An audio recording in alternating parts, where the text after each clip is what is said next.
Մարդկանց նախասիրություններն ու հանգստի նախընտրելի տարբերակները հասկանալու համար առաջին փուլում պատրաստեցի այս Google Form, կոնկրետ հարցերի շնորհիվ հավաքագրեցի այն հիմնական տվյալները, որոնք դարձան իմ հետազոտության հիմքը։ Այժմ տեսնենք, թե ինչ արդյունքներ ենք ստացել։ Հարցումն իրականացրել եմ Facebook-ում, իմ ընկերների շրջանում, ստացել 77 պատասխան, այս տվյալները փոխանցեցի արհեստական բանականությանը, հետագա վերլուծության համար։ Էկրանին պատկերված ինֆոգրաֆիկաները ցույց են տալիս մասնակիցների սեռատարիքային կազմը, սոցիալական կարգավիճակը, հանգստի նախընտրելի վայրերն ու նրանց համար կարևորագույն չափանիշները։ Google Sheets-ի առաջին մոդուլի համար ընտրել եմ Search Browse հրամանը ռեսպոնդենտների հարցաթերթերը ներբեռնելու համար։ Spreadsheet Sheet դաշտերում նշել եմ աղյուսակն ու պատասխանների էջը։ Որոնումն իրականացրել եմ ըստ էդի, իսկ Limit դաշտում սահմանել ենք 100 տողի սահմանափակում։ Սա երաշխավորում է, որ համակարգը մեկ քայլով անխափան կվերցնի մեր բոլոր 77 լրացված տողերը, հետագա ամբողջական վերլուծության համար։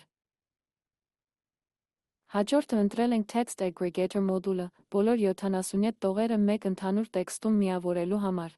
Երրորդ, OpenAI մոդուլն է, որը վերլուծում է հավաքագրված ողջ տեքստը պատրաստում մեկ ամբողջական սոցիոլոգիական հաշվետվություն։ Չորրորդ քայլով ընտրել եմ Google Sheets-ի Add a Row մոդուլը, այն ավտոմատ կերպով մեր աղյուսակի երկրորդ էջում ներբեռնում ChatGPT պատրաստած ամբողջական վերլուծական հաշվետվությունը, ապահովելով վերջնական արդյունքի պահպանումը։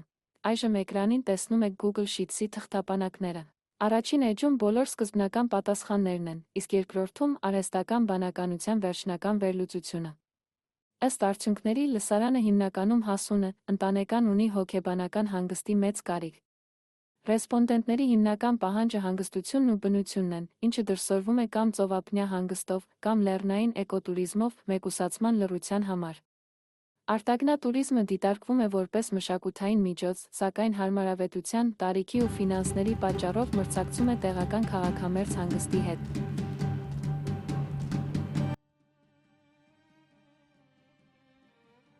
Արցախի կորստից հետո արցախցիները սփռվեցին ամբողջ աշխարհով մեկ, ինձ մոտ գաղափար առաջացավ ստեղծել մի հարթակ, որը կհամախմբի բոլորին, կպահպանի մեր հիշողությունը։